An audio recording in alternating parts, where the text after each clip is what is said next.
Welcome to One Spark at a Time with me, Rabbi Adam Miller from Temple Shalom of Naples, Florida. A Jewish mystical legend tells that during creation, something broke and shattered, scattering sparks of divine holiness around the world. It is our responsibility to do acts of tikkun olam, to repair the world around us. Each time we do a good deed, we are gathering one more of those holy sparks, making the world more whole and holy. Today, we're going to meet an individual doing this sacred work of repairing the world, one spark at a time. My guest today is my dear friend and colleague, Rabbi Seth Limmer, the senior rabbi at Chicago Sinai Congregation.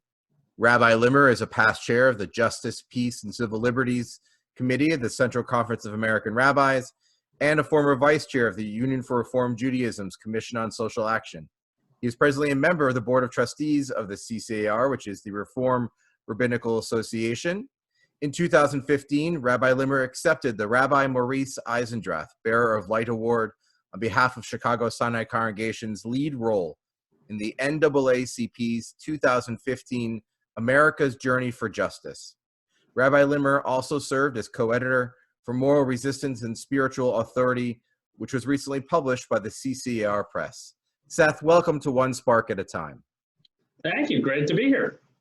It is wonderful to have you here, my friend, and to be able to connect together while I'm here in Florida and you're there in Chicago. We've been friends for many years, back to our time back in northern Westchester as assistant rabbis. How are things going with you right now? Thanks for asking. Things are going, I think, the same way for many of us. I'm very lucky personally that family and friends are healthy and safe.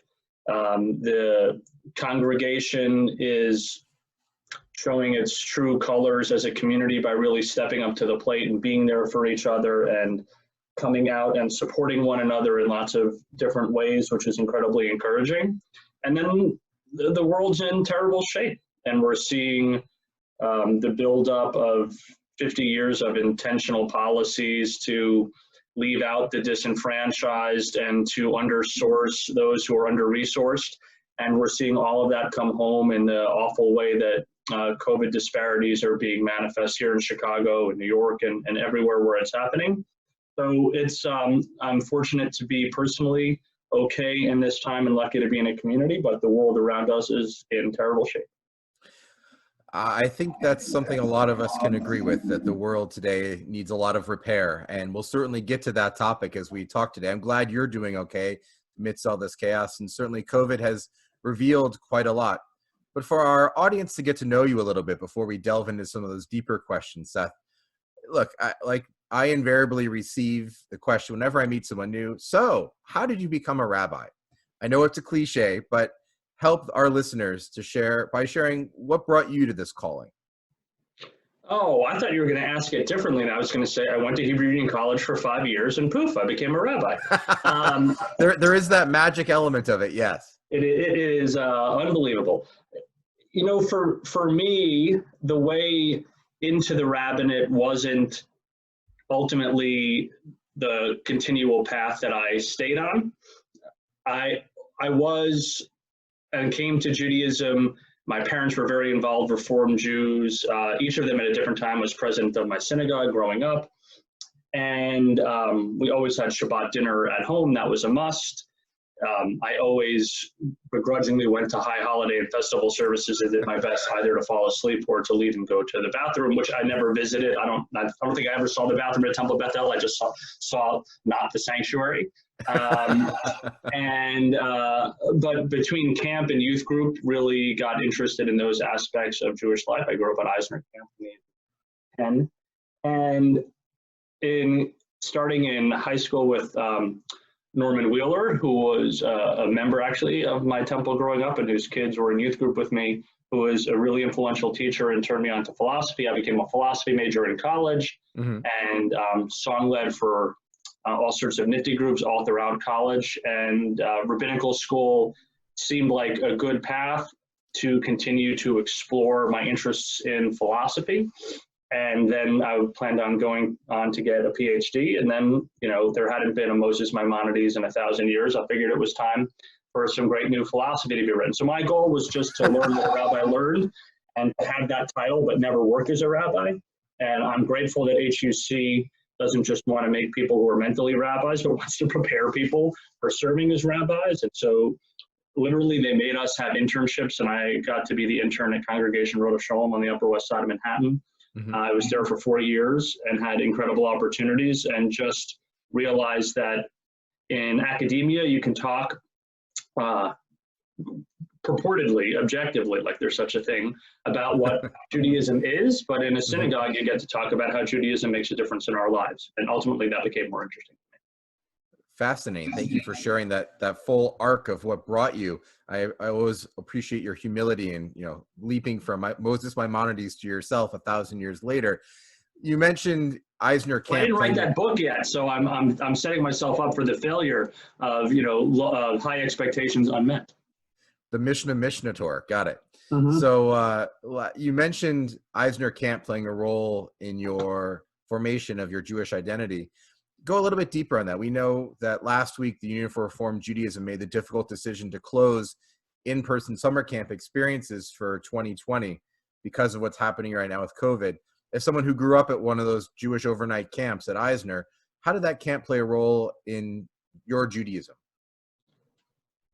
I mean, essential and integral, and that's a whole separate podcast, one Jew at a time. But you were there for the last 2 stages of Eisner, but I got to go through 5.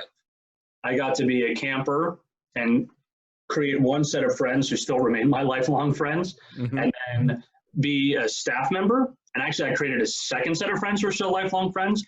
And then I got to be an admin. There's my 3rd set of friends. Then I got to be on faculty for 14 years. And I'm talking to one of my close friends, like some of my closest rabbinic colleagues are people like you, in full disclosure, and others with whom we spent summers together for 14 years. And then I'm an Eisner parent, and I see what it does for my kid. So, I mean, there's really not been a stage of my life at which camp has not played a significant role in my Jewish identity formation. And I include that being a Jewish parent, sending my kids to camp so that they can create their own Jewish identity that's independent of what Molly, my wife, and I provide for them at home. And I think that's really what's so important about camp, is that you get to explore your Judaism in a way that's personally meaningful, and do so in the context of relationships that can be sustaining. And I think that's why camp is so important across the board in Jewish camping, all the more so for our communities. Camp can really be an amazing place for kids, for parents, for families. And it's amazing to hear how it's impacted you in the different stages of your life along the way, your different interactions with it. You shared a little bit of your youth, how you connected with Judaism, or you found philosophy. Where did social justice and social action come into your life that they became so meaningful to you personally?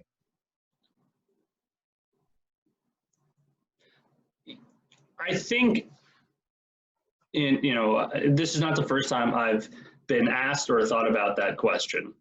And I don't have a great answer, or maybe I don't have like a shiny award speech answer. There's no doubt, and talk to my parents, maybe they're listening now. Hi, Mom and Dad. I was a pain in the butt consistently. I don't know, maybe I shouldn't use past tense as a kid. And that's not fair were words that were constantly on my tongue. And I actually don't think that sensitivity about fairness has ever left me. I just would like to think I've gotten more mature about it and realized that fairness isn't about how things impact me, but about a balance in the larger world. And I do myself the service and disservice of reading 3 newspapers every morning, and I get every bit as riled up and agitated about the unfairness that's out there in the world today as I did when I was 5 o'clock and my sisters got something that I didn't. I'm being utterly, you're laughing, but it's true. So I'd like to think I just got a better perspective and a greater sense of maturity about it. But it has never sat right with me that things are so out of balance. And then, in the last 10 years, I would say, or maybe slightly more of my rabbinate, learning really how intentionally our country has intentionally disadvantaged people and made things more and more unfair in insidious and nefarious ways, and then worse than that, in overt and blatant ways. That just, it motivates me to try and make a change. So it really stems, it sounds like, from your own personal experience. You were able to relate to those who felt that things were unbalanced or that there was inequality in the system. You took that from your own childhood, not that your parents imbalanced things necessarily, Correct. but it's your perspective, but it certainly opened your eyes to the fact that maybe not everyone feels that there is a fair and balanced playing field out there. Yeah, I would imagine that it was probably around when I got into philosophy that I started realizing that there are things, which is right when you're a teenager, it's probably the right time, that there are things beyond you, and started putting it in that way. And I think I've just tried to become a student of how and why the world works that way, and somebody who's trying to fix it. Well, you've started from a very personal place, but clearly justice and the pursuit of it is something that has a very Jewish connection. After, as you mentioned before, after your undergraduate studies, you went to Hebrew Union College, Jewish Institute of Religion, the Reform Seminary from which we are both ordained. Talk to us about the roots of pursuing justice in Judaism, that idea of tzedek tirdof, and if you can, why it's particularly emphasized within Reform Judaism.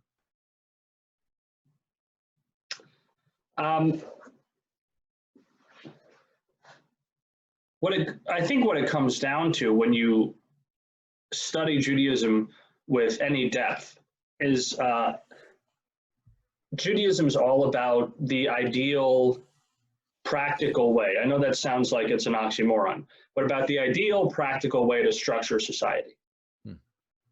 Right?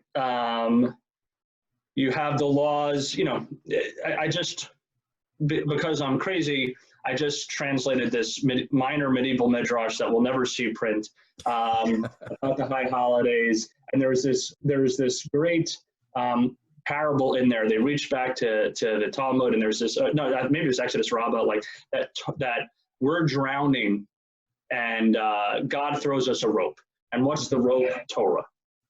Right? How does Torah save us? Well, there's nothing we do at any point in any day where we're not commanded to do something. Right? Okay. And there's this incredible paragraph of like 40 verbs and 40 words. And each word is like one word from a biblical verse that's a commandment. Right? And every aspect of our life is governed by Jewish values and obligations. And not just about what we do ourselves. It's how we interact with other people. It's about establishing justices and judges. So at its heart, Judaism is a political concern. It's how we structure society. And it's entirely possible to look at Judaism as apolitical. That would just be completely false. So for me, they're inseparable from each other. And there was a great documentary whose name I forget, but I wrote about it in a sermon like 15 years ago when we both lived in Manchester. And there was a game show of sorts. And it was like it was with college kids. And it was like the young liberal club on campus and the young conservative club on campus. Okay. And one of the parts of the game show was they asked the young liberals, give as many reasons as you can, like Family Feud, like top 10 reasons why abortion should be illegal. Right? Now, these are all people who were pro-choice, and boom, they nailed it. Right? Then they asked like the young conservatives, give the top 10, it wouldn't have been gay marriage back then, but give the top 10, reasons for social safety net. Okay. They couldn't do any. Right? And I think classic definition of liberal and conservative, right? Why are so many Hollywood types liberal? Because they're people who play multiple roles or are in touch with multiple people's experiences. I think ultimately to be liberal is to be interested about the experiences of the other. And when you have that, you have a wider view of things. And when you're conservative, you're much more focused on yourself and your own experience, and it doesn't go further out there. So when you look at the ultra-Orthodox, that's the most conservative form of Judaism. You're in a completely self-isolated community, then even in the midst of a major corona epidemic in Manhattan, you're still having weddings of 500 people, right? And spilling out into the streets and endangering lives because you're only focused in on the inside and not letting anything in from the outside. And if you're a liberal Judaism, like Reform Judaism, which intentionally seeks to build positive relationships with your neighbors and people who aren't Jewish, you're going to be exposed to a wider variety of life's experiences, and you're going to be more in touch with a realm of experiences, and you're going to want to fix them, right? So it's not that ultra-Orthodox Jews don't have their own version of Tikkun Olam. It's just mostly inside their community because that's where their whole lives is. And Reform Jews live out in the world with plenty of other people, and that's where our interests are. I think that's part of why it's so interconnected. It's an interesting way of parsing that piece out. So over the last few decades, the Reform movement has shifted towards more traditional approaches in some ways in its worship, in its community, in its use of Hebrew. One of the challenges that some would say we face today is finding the balance between Jewish ethical values and long-standing traditions. In your mind, how do you reconcile those perceived conflicts in those areas?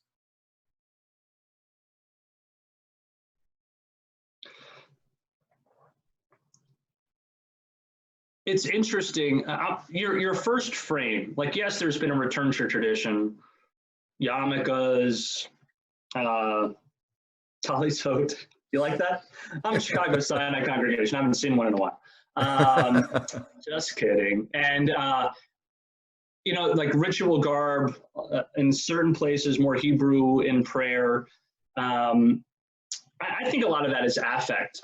If you look at things, the Reform movement, in what really is making the Reform movement vibrant, in my opinion, is our embrace of intermarriage as an opportunity to expand the Jewish community and deepen our own sense of self by learning from the other.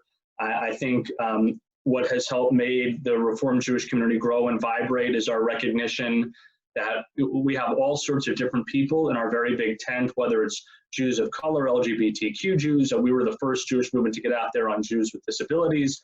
I think actually that's what makes the Reform movement vibrant and thrive. I don't think we've been out of touch with those core values.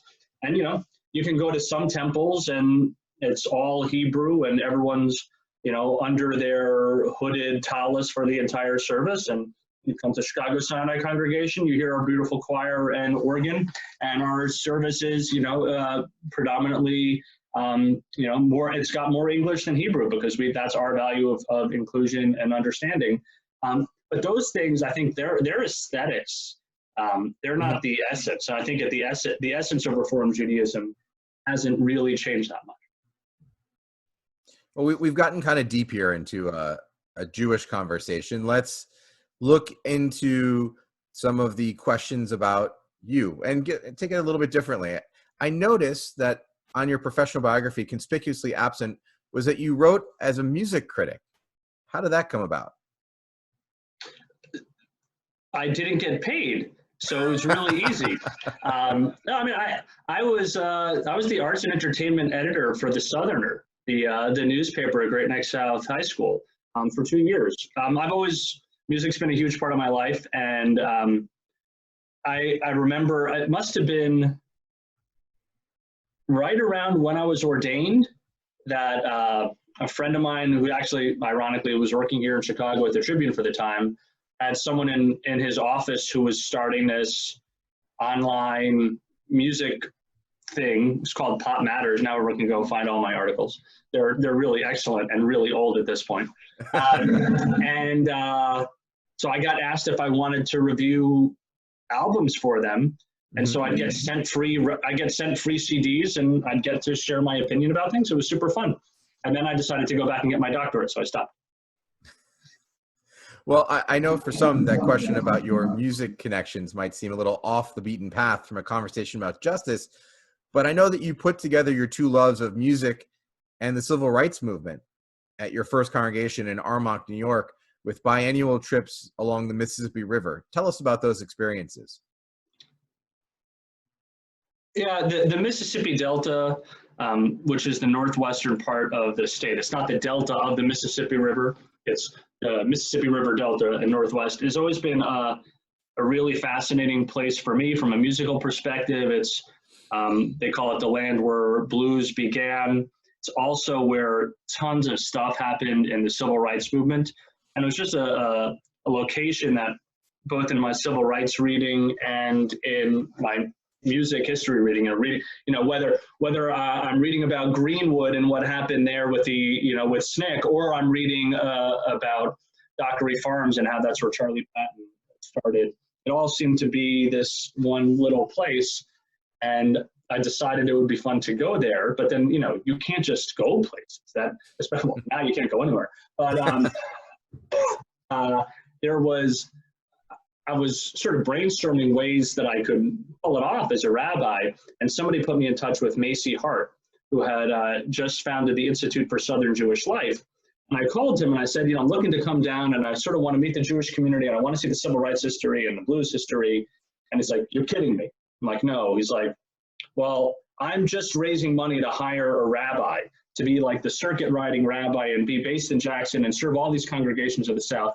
How about you come down for a week or so and be my prototype?" I was like, "That sounds pretty cool." So I flew into Memphis, spent a couple of days with Rabbi Micah Greenstein learning about some social justice stuff happening in Memphis, and of course went to Beale Street in Graceland. And I drove down to the Mississippi Delta, and for 8 days I was in Clarksville, Greenwood, Greenville, Helena, Arkansas, which is just across the river, like some incredible, Vicksburg, meeting wonderful people, hearing incredible stories. And I was, they would bring in school kids, in Utica, Mississippi to the temple, and I would take out the Torahs and tell them what a Torah was, because there hadn't been a rabbi there in, 40 years. Or I do a covered dish supper. I speak at the Lions Club about Israel. I mean, my itinerary was crazy. And I came back and I was speaking about this on a Friday night to the synagogue, and some of my members said, "Well, can we go with you?" Okay.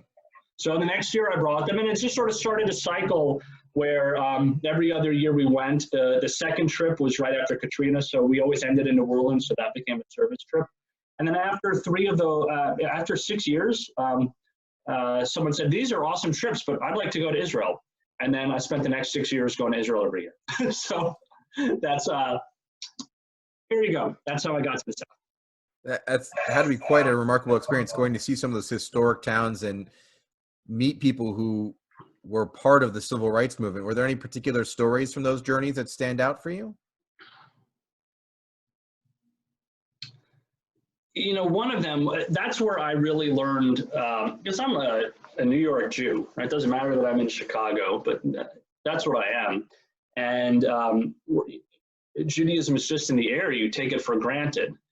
And in the South, I learned that that's not really what Jewish life has been about, either in the main today or throughout history. It's about being in the minority and carrying that every day and living with that. That Jewish life is about movement. My parents didn't settle in the towns where they grew up, but they weren't so far away, so I could see my grandparents, right? Until recently, I lived near my parents too, right? Until I moved to Chicago. But in the South, where there are fewer opportunities, if I moved to New York, I was 20 minutes from my parents. If those kids moved to New York, they were, the light years away from their parents in a small, in Helena, Arkansas. So I learned a lot about Jewish community from all of that. And one of the interesting things to me, in my current role, is that there are two wonderful people that I've come in contact with and get to work with here in Chicago, who are much more important than I am. One of them is Reverend Otis Moss III, who is just this incredible church leader, and he shares a love for the same music that I do, and has been to some of the same places that I've been to, places that he hasn't been to. So we get to be able to connect with Reverend Moss about those things, but then also his parents were introduced and then married by Martin Luther King. So I get to pick his brain about those stories because it's his family that I don't have. Even the lieutenant governor of Chicago, Juliana Stratton, who's amazing. We were sitting together at the Passover Seder last year for Illinois, and she was telling me that she had mentioned in her inauguration speech that her parents were from Mountain Bayou, which was one of the first completely Black incorporated towns in America, let alone Mississippi. And I've been there a bunch, and she had never been there, and I got to tell her about it. And, it's an interesting way to connect to people that sort of have had those experiences myself. Tell us a little bit more about those relationships you've been forming. So I know that you're passionate about racial justice issues, about fairness, about equality.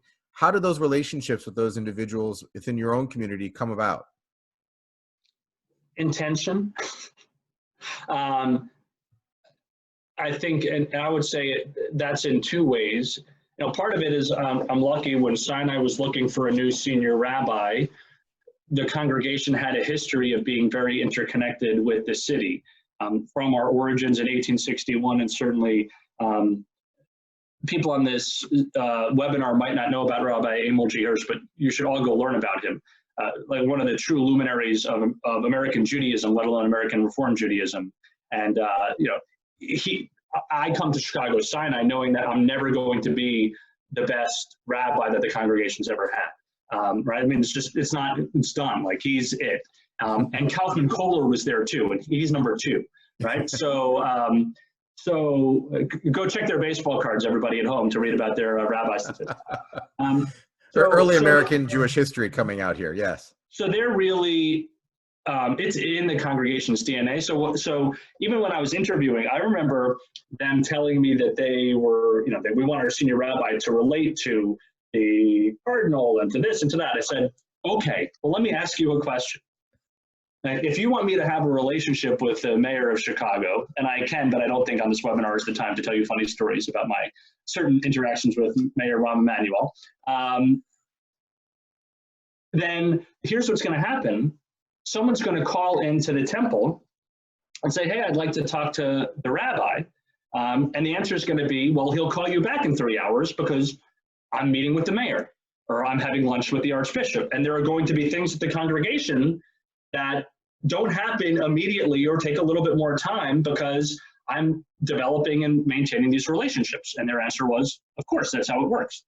And so from the beginning, I've come in and reached out to these people and connect with them. But the intentionality is, I never ask another minister or reverend to come meet me at Sinai. I always go to their church. I go to their church sometimes for services. And then also it goes back to our earlier conversation. I've really tried my best to learn the history of Chicago the same way I've tried to learn about, Latin American history in Chicago, African American history in Chicago, Native American history, like all these kinds of things and current issues, so that I'm not going to meet with my friend Chris Harris, who's down in Bronzeville, and saying, so what are the problems that are plaguing you in Bronzeville, and how can I help? I'm like, instead it's like, oh my God, this underfunding is ridiculous. What are you doing to do this, and how can I help, right? And so I think it's the intentionality of trying to understand what's in their situation and what they're facing and what they're, and then how we can work and how we might be able to work together.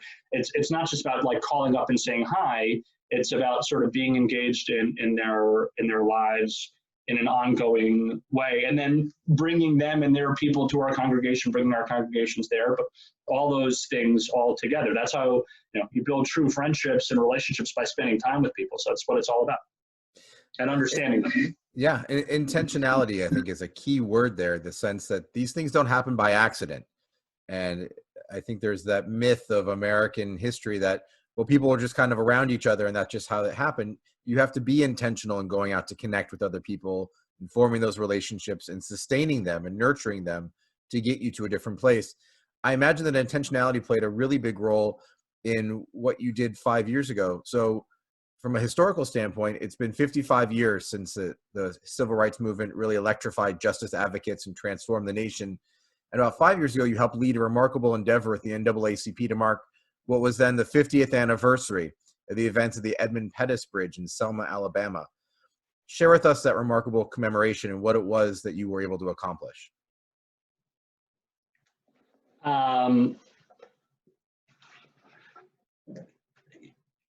Our first conversation was how you don't rely on luck in building relationships. So this one's going to be about luck. Go figure. So I spent a lot of time in and around the Religious Action Center. We were there together serving on the Commission on Social Action. And this must have been summer of 2014 in June. There was a call of the the Leadership Conference on Civil Rights, which is like one of these over bodies. I think it's the body that drafted the Civil Rights Act in the lobby of the RAC's building in 63 or 64, I forget which one they drafted. And Rabbi Jonah Pesner, who had recently become the director of the RAC and is a longtime friend of mine and partner, was on like vacation or something, honestly. And it's like, can you do this call for me? So I went on this call, and it was a boring call. Like, I got to tell you, like it was an hour-long Zoom call, right? So yeah. Go Reform Judaism. We've been doing Zoom for a long time, so we're all ready for this. And I'm sitting there for 55 minutes, and probably I was sitting there because my camera would have been off like this, right? Like I'm doing emails, and no one can see me. And notice I'm not doing that now, Rabbi Adam Miller. And, I do notice. I have your attention. Well, everyone else does. I'm not sure about you. And I decided, and so, but at the end of the call, this guy, who I think his name was Cornell something was like, hey, can I have like 2 minutes to speak?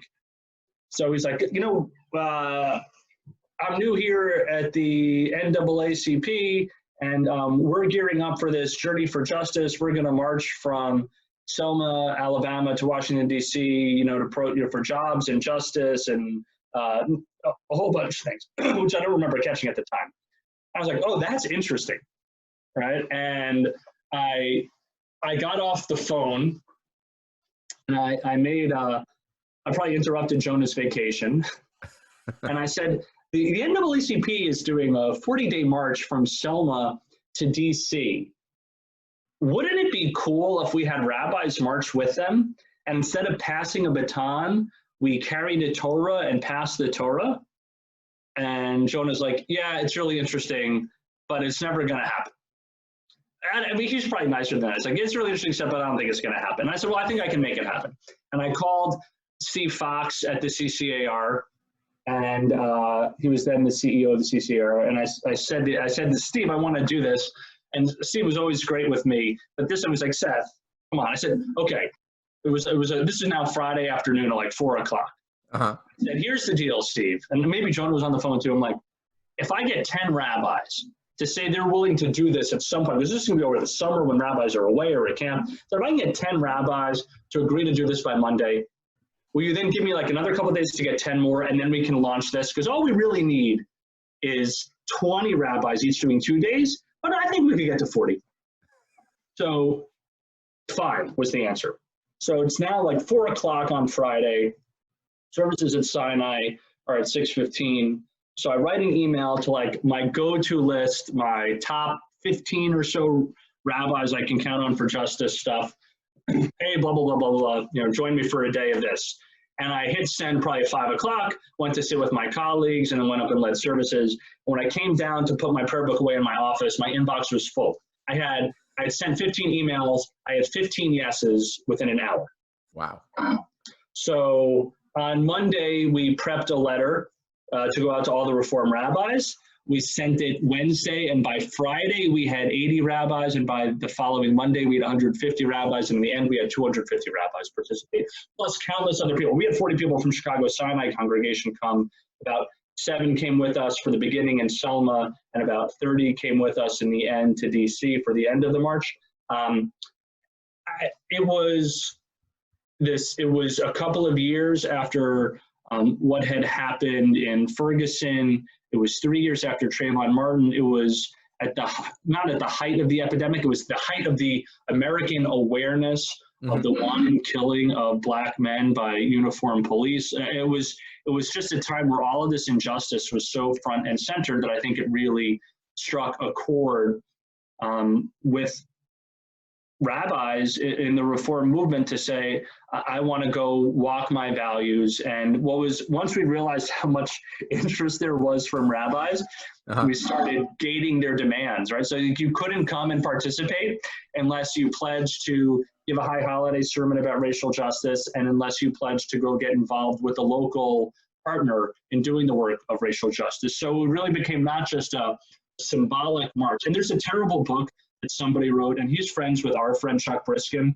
but Chuck and I took Chuck to task on this. Somebody wrote a book about Black-Jewish relations, and the last chapter is about the journey for justice and how BS it was. And this guy just didn't do his research, because we actually generated we've tracked this, about 175 new relationships between synagogues and African-American churches. And I actually have 132 high holiday sermons given about racial justice that year, right? And so much of that continues on. So I think it really did have long-standing impact, and racial justice has become one of the core issues of what Reformed Jews and Reformed synagogues are working on ever since then. So I think we were in the right place at the right time, and hopefully it's allowed us to help make progress on the issues firsthand. It was a remarkable thing to watch, to see happen, and how we engaged so many people from across the country in this. And that twist that you put in it, as you called it, gating, of encouraging people to not just do this one-time piece. Mandating. As you mandated to them that this wouldn't be just the one-time participation so they could come back and say, look, I took a picture, I was there with the Torah as it marched, but they had to come back and do local relationships, speaks to what this is really about, that it's not just about the national piece, but all efforts to really heal our world begin locally, within our own homes, within our own communities. So let's shift gears a little bit and learn about what's happening around you in Chicago. How is your congregation addressing issues of racial justice, and where do you see the future of that going? In the future, I'd like to see that it's better. Right now, in the age of COVID, we've had a long-standing, I'm trying to figure out how to answer this one in a terse fashion for podcast criteria, but I'll put it to you this way. Even before I came to Sinai, back when I was on the Commission on Social Action, one of the responsibilities I had was helping decide who received the Irwin Fain Awards for social justice program. And one of the years a congregation applied with like the most remarkable program that blew us all away. But it wasn't replicable because this congregation was, 6 blocks from, an utterly unresourced inner city school. The congregation was an urban congregation that had all these resources and raised tens of thousands of dollars. And it was just the kind of program that was inspiring, but it wasn't replicable. And we like to choose programs that were replicable so other congregations can do them. And in the end, we decided it was just so amazing, we should just give the award, even if no one else could do the program in the same way, because it was award worthy. So that was Chicago Sinai Congregation. I gave the award to, and then they hired me as senior rabbi. So that's Chicago politics, right?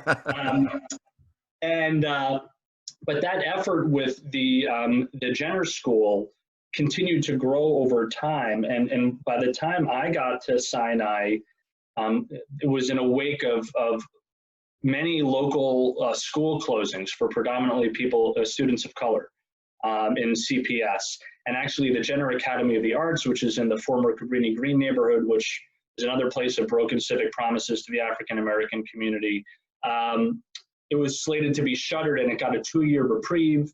And that was right before I got there. And then they got this incredible new principal, Robert Croston. And, our people weren't like volunteers at school. They were like teachers and mentors. And we had a Blessings in a Backpack program. We're providing weekend meals for students and their families every week. And teaching and mentoring and in relationship in real ways with the kids. And the principal came to us about 9 months in, it's like, they're still going to close us. Like the numbers, I just don't have the registration numbers. Were so under enrolled. It was a 3-story brand new building. They were running everything on 1 story. And then that school was 6 blocks from us. And there was another school a block away from us that was over enrolled. predominantly wealthy students from what's called the Gold Coast neighborhood, as opposed to the Cabrini slum, which is just 6 blocks away. And the two principals actually got together and decided that what would really be the right solution would be to merge the schools and bring them together. And they tried, and they didn't negotiate the politics of CPS particularly well, and there was huge blowback against them. And the group that was working with them came to Reverend Randall Blakey, who's over at LaSalle Street Church, and me, and said, can you help us with this? And Reverend Blakey and I spoke, and we understood the optics of a black preacher and a white rabbi being the lead faces of an integrated education program. And we said to them, look, we're happy to help build a community around this and do what needs to be done to make this merger happen, but only if we make it about educational equity, and not if we make it about under-enrollment and over-enrollment in space. And it was one of the better community organizing projects I've ever been involved in. 3 long years, real relationship building and trust building with CPS, real constant public talking about integrated education and the values of that, where we were actually able to merge the 2 schools in a thoughtful way that raised the educational quality for all the students. And right now CPS is in a bit of a black hole with not being in school for the last 2 months, and there's a teacher strike in the fall, but already not that it's been absolutely problem-free, but the results are unbelievable in terms of what's happened at the now Jenner Ogden schools that are merged together. That's just one aspect of what we're doing. In the age of right now, with all the COVID disparities, we're working with the Lieutenant Governor's office, which is in charge of the statewide response to racial disparities and COVID, to figure out how we can support their efforts and work with them. There's hopefully a project coming up next week around supporting pregnant and new mothers that we can make a difference on for them. So there's always stuff that's happening in lots of different ways. We're a part of RAC Illinois. I know Florida has a statewide RAC project. We do too here in Illinois. We're working on— Not quite yet. We're working on it here. You're almost there, I know. We're working on immigration reform issues. So that's a lot of stuff with the Latinx community here in Chicago, where we've really been able to do some great things and get some funding for legal aid and keep on pushing our sanctuary city and sanctuary state to be even more inclusive, which we've been able to do. So it's, there are lots of different projects on lots of different fronts. We're working to end money bail. So those are a few things. That's remarkable what you're accomplishing, and the fact that it's things happening We're accomplishing around with other people, right? It's right. That's the important thing. This is about being in relationship and working with others to get these things. I would say it's remarkable what you've been accomplishing in partnership with others, and the focus on doing things that are around your community, so it's very tangible, very real for the people who are being involved in it. I'm going to pause for a moment in my questions. There's a Q&A tab for those who are on the webinar, and a couple of questions come in from there, and from I've gotten a couple of texts from people watching in other ways. They have questions for you. One of them is a question that I also have as well, wanting to know, with all the energy that you've been putting into this over the years, what inspires you to keep going? What motivates you when you wake up in the morning? Well, I'm lucky I wake up in the morning. I don't think that's a conscious decision on my part. So a day like today, where I've got to be on East Coast time, I just leave the window open and the sunrise is what wakes me in the morning. But this is I think the most Jewish piece, and I mean it seriously. I'm not being snarky. It's my job, right? It's all of our jobs to fix the world, and we don't. We could take the luxury of not doing it. Shame on us if we do, right? I mean, that's what we're. I was reading. We were studying Luzato's Mesilat Yesharim, The Path of the Righteous, for the last couple of weeks. It seemed like a good text for a time of sheltering in place. And he talks about the Jewish sin of laziness. We're not you get Shabbat, you get 1 day of rest. The other 6 days you're supposed to work. You're supposed to work hard. Period. End of story. So do it. And we're told what we're supposed to do. So it's not like it's complicated. I don't want to at any point look back and say, how did I not let this happen? There's enough I can't get done. Right? There's enough a father's a husband's, a dad's, right, a rabbi's agenda. Like, you can't get to everything, but you don't want to look back and say I didn't get anything done. So you just got to keep working. That is very true. Another question has come in wanting to know, with your experience in the civil rights movement, where do you think we are now, so many decades removed from Dr. King sharing his dream?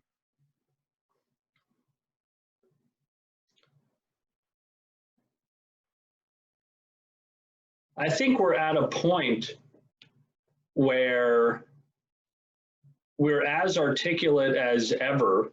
I mean, you read James Baldwin, The Fire Next Time. He said everything that needs to be known. You go back to the Kerner Commission, right? And all right, I mean, they said everything that needs to be known. We still haven't done all of those things, but we're living in a time and a place where there are all these incredible voices speaking about a whole variety of disenfranchised groups, and racial justice is one aspect of it, but there are plenty others. We're in a time where, because of the internet, even if you don't like to read, there's YouTube, I hear, right? There's something called TED Talks. There's a newfangled podcast technology. I don't understand why you'd want to listen to someone talk like this, but whatever. But it's floats some people's boats. So, like, there are lots of ways to learn about this and lots of ways to get involved, because the internet can connect us. And hopefully our synagogues and our public institutions can help foster those connections. So I think we're at a very opportune moment to do that work together. And we're seeing absolute failures in the public sector that are, to me, embarrassing. I'm personally questioning if we're allowed to say the United States anymore. We're living in a balkanized Europe that's held together by a currency more than a cohesive country that has any leadership or shared response to a menacing virus. I mean, it's as embarrassing as it is frightening. So it's not like there isn't cause for us to work together and things for us to work on. And now there are all sorts of ways for us to do that work, even if we're sheltering in place. So I'm hopeful that because things are so terrible, people will be motivated to do something about it. Oh, we certainly hope they'll be motivated, and that's part of the goal of having this series of One Spark at a Time, is to share stories to inspire others to act. I want to shift gears for a moment and think about, where do you see the future of justice? I shared earlier that you helped co-edit, along with Rabbi Jonah Pesner, Moral Resistance and Spiritual Authority. Rabbi Pesner will be our guest in a couple of weeks, so we can ask him this as well. But the book itself is a compilation of essays from rabbis on Jewish values that inspire us to act, to make our world whole, in areas where we see inequalities. Where do you see the future key areas for justice in the next 5, 10, 15 years for our country and our world? I think we're seeing laid bare the vicious evil that goes disguised as capitalism. Capitalism at its core, and I know I'm opening myself up to plenty of criticism here, because I make a salary and I live nicely and I've got a great view of Lake Michigan. But the American version of capitalism is, at least in the last 50 years, but you can go back to the Jazz Age. I mean, anytime anyone's had an opportunity, has been about gluttonous extremes and selfishness and intentionally preying on others to line your own pockets. And since the 60s, well, maybe even further back, building geographical structures like suburbs, so we don't even see the people we're taking advantage of, and we can hide ourselves from the actual effects of our poor behavior. Economic inequality is at the root of so many of these things, and the social policies have been making those economic inequalities worse and worse and worse. And that, to me, that's the number one thing that has to change. Well, thank you, Seth, for that honest answer and for joining me today and sharing your passionate pursuit of justice.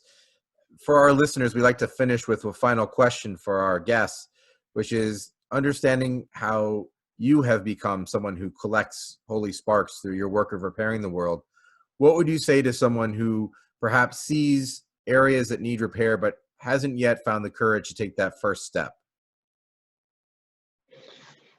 Well, look, there are introverts and there are extroverts, right? So if you're an extrovert, go out where you see the problem and meet people and talk to them. If you're an introvert, see what the problem is and read about it.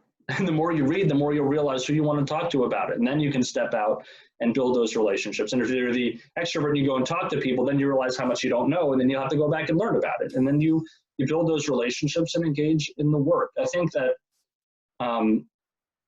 worrying too much about how to take the first step is problematic. Just follow your interests, and you need to develop over time a good detector, because there's lots of unhelpful, biased information out there. Oh, well, this person is a blowhard and you can't trust them, or that neighborhood is unsafe, you can't go there. And so much of that is just part of the narrative that helps keep things the way that they are. And it's an untrue narrative. And I think you've got to learn some of that too, and not be held back by unwarranted fears that are put in place by people who want to maintain the status quo, but do the work of liberating yourself from them and taking small steps to get there. Well, really, Seth, thank you for taking this time to be with me today and for sharing your story and hopefully inspiring others. During this time of COVID-19, I know many of us have an awareness of our blessings as well as a heightened sensitivity to those who are in need around us. And so we've committed that each time we gather for one spark at a time, we highlight some opportunities to volunteer, provide help at this time. I'd like to turn to you first, Seth, as our guest. Are there any opportunities that you want to share with the audience that may be local to you? Some of people from Chicago might be watching. We have people with connections to Chicago in our audience as well, or anything that you'd like to encourage people to do during this time? Right now, I mean, food insecurity is so massive. Here in Chicago, Greater Chicago Food Depository is really leading the charge. My friend, Reverend Dr. Otis Moss, is working with them. They have a program at Trinity United Church of Christ that people can look into. But wherever you are, you know how long the lines are with unemployment just for people who need food on a daily basis. And so anything you can do, if you are feeling like it's safe and can go out and help distribute food, that's one way. But if you're not, and you have any resources, whether it's $1, $100, or $1,000, use those to help provide food for people who need it. Thank you for sharing that. And as a matter of fact, that's a great segue, because that's exactly the topic I was going to raise for us locally to share. And I want to recognize two young women in our community, Danielle Jaffe and Becca Maselli, who put together a fresh farm vegetable project, working with Lippman Farms locally here in our area. They arranged so that people could come and in a contactless way be able to give a donation towards Harry Chapin Food Bank. Yes, that Harry Chapin has a food bank here in Southwest Florida, and the Harry Chapin Food Bank. And in return, the people will receive fresh farm-to-table vegetables from Immokalee. Their project raised more than $8,500 for the Harry Chapin Food Bank, which is the equivalent buying power of more than $65,000. It is a remarkable effort on behalf of those two young women. And while they're pausing now as our growing season has ended here in Southwest Florida, you can still continue to help the food bank. The food bank here in Southwest Florida distributed more than 2.5 million pounds of food in the month of April. And they have on their website, www.harrychapinfoodbank.org, opportunities for you to give. For every $30 donation, it's a meal kit for 4 people. You can also sign up there to volunteer for those who are healthy and able to do so in safe environments to help make sure that people in our area here in Southwest Florida are able to receive the food and resources that they need. I want to thank all those in our audience who took the time to watch or listening to One Spark at a Time with me, Rabbi Adam Miller. Thank you again to my dear friend Seth, Rabbi Seth Limmer, for being our guest today. If you have missed any part of our experience or want to watch other episodes, the full video will be available to the Temple Shalom of Naples YouTube channel. We'll also post it on our Facebook page as well. You can also subscribe to the One Spark at a Time podcast, available on Apple and your favorite podcast provider. Friends, as we depart today, I want to share with you a teaching from Gandhi. Be the change you want to see in the world. May you be inspired to embrace this teaching and know that you too have the power to fix our broken world, one spark at a time. Thank you all.